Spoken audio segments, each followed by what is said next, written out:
Start. કેટલો બધો રસ લોકોને રાજકારણમાં હોય છે.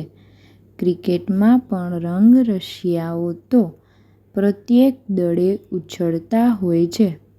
લોકોને જેટલો રસ રાજકારણમાં છે એટલી જ માયા જ્યાં સુધી પર્યાવરણની ન લાગે ત્યાં સુધી જળવાયુ પરિવર્તન અંગે જનસામાન્ય સક્રિય થશે નહીં. અત્યારે જે ગરમીનો અનુભવ લોકો કરે છે તે કૃત્રિમ કક્ષાની ગરમી છે, કુદરતી ગરમી નથી. આપણે જાતે સર્જેલી ગરમી છે.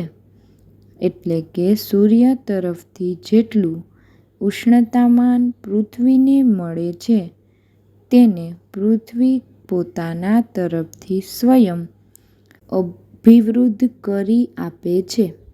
અગાઉનો ક્રમ એવો હતો કે સૂર્ય જે તાપ આપે એને પૃથ્વી ઝીલતા જ ઘટાડી આપતી હતી.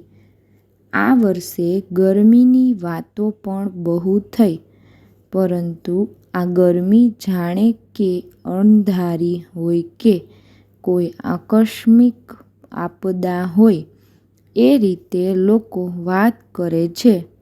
પરંતુ આ તો 10 વરસ પહેલાં પર્યાવરણવિદો બૂમાબૂમ કરીને જે નગારા વગાડી સહુને જગાડતા હતા એ જ પૂર્વે સાવધ કરાયેલી આ ગરમી છે. આકાશમાંથી જાણે કે અગનજ્વાળા વરસે છે. પેરેગ્રાફ.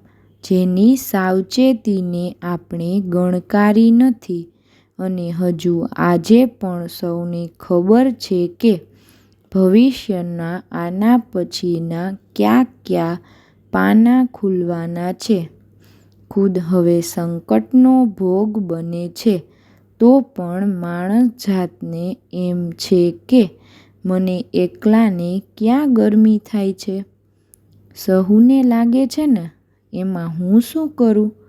આ વીતી રહેલા મે માસના આરંભે બ્રિટનની સંસદે એક અભૂતપૂર્વ પગલાંરૂપે પર્યાવરણ અને જળવાયુ કટોકટી લાગુ કરવા માટેનો પ્રસ્તાવ પસાર કર્યો.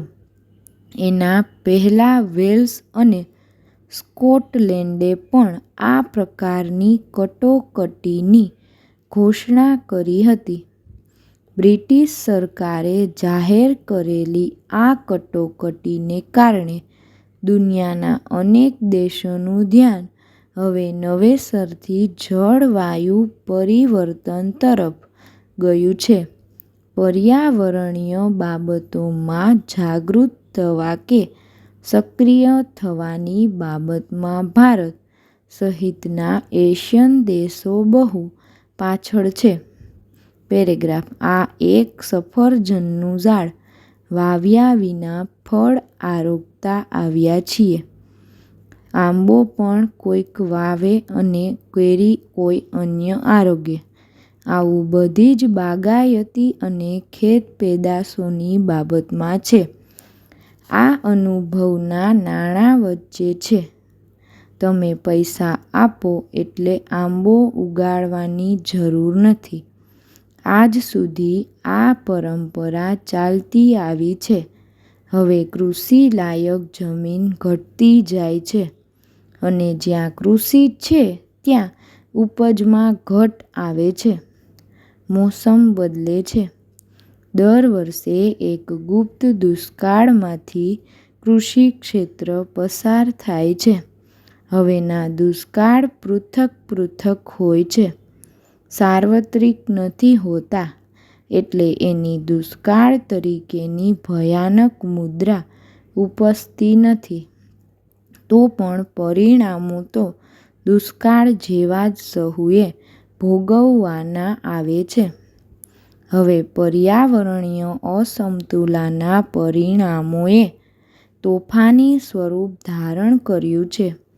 કોરોના કાળની મોસમમાં ટૌટે વાવાઝોડાનો જે અનુભવ કર્યો તે લીલા દુષ્કાળની પૂર્વ ભૂમિકા બાંધવા માટે પધારેલી પ્રકૃતિ જ હતી ને? સંયુક્ત રાષ્ટ્રસંઘ સહિતની દુનિયાની અનેક સંસ્થાઓએ જળવાયુ પરિવર્તન અને એના પરિણામો વિશે વિવિધ દેશો, રાજનેતાઓ, વિચારકો અને પ્રજાને જાગૃત કરવા અણથક પ્રયાસો કર્યા છે. પરંતુ સર્વગ્રાહી રીતે જુઓ તો પરિણામ શૂન્ય જ છે. પેરેગ્રાફ દુનિયાના અનેક પ્રદેશોમાં સજીવોનું વર્તન બદલાવા લાગ્યું છે. એ એક રીતે તો ઘાતક સંકેત છે. હજુ પણ ઓરિસ્સા પણ આ વર્ષે ખતરનાક ઝંઝાવાતોની શક્યતા છે.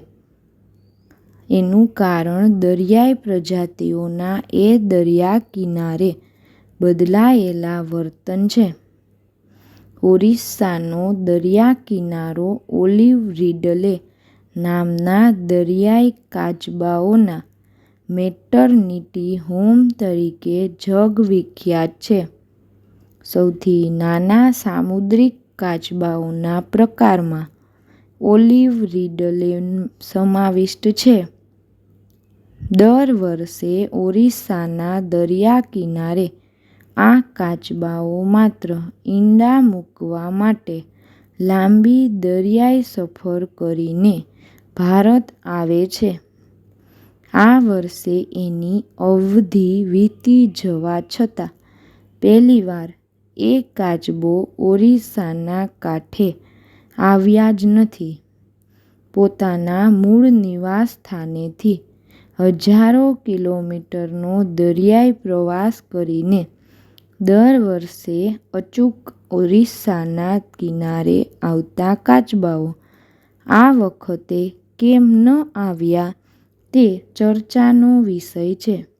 પ્રશાંત મહાસાગર, હિંદ મહાસાગર અને દૂર એટલાન્ટિકથી આ કાચબાઓ ભારત આવે છે. ઓરિસ્સાના દરિયા કિનારાની રેતીમાં એને ઈંડા મૂકવા, છુપાવવા, રેતાળ માટો બનાવવો બહુ અનુકૂળ આવે છે. અગાઉ ઓરિસ્સા હાઈકોર્ટે આ કાચબાઓના સંરક્ષણ માટે અનેક મહત્વના હુકમો પણ કરેલા છે. પરંતુ આ વર્ષે અથવા તો આ વરસથી આ ઓલિવ રીડલે કાચબાઓએ ઓરિસ્સાના દરિયા કિનારા પર ચોકડી મારી દીધી છે.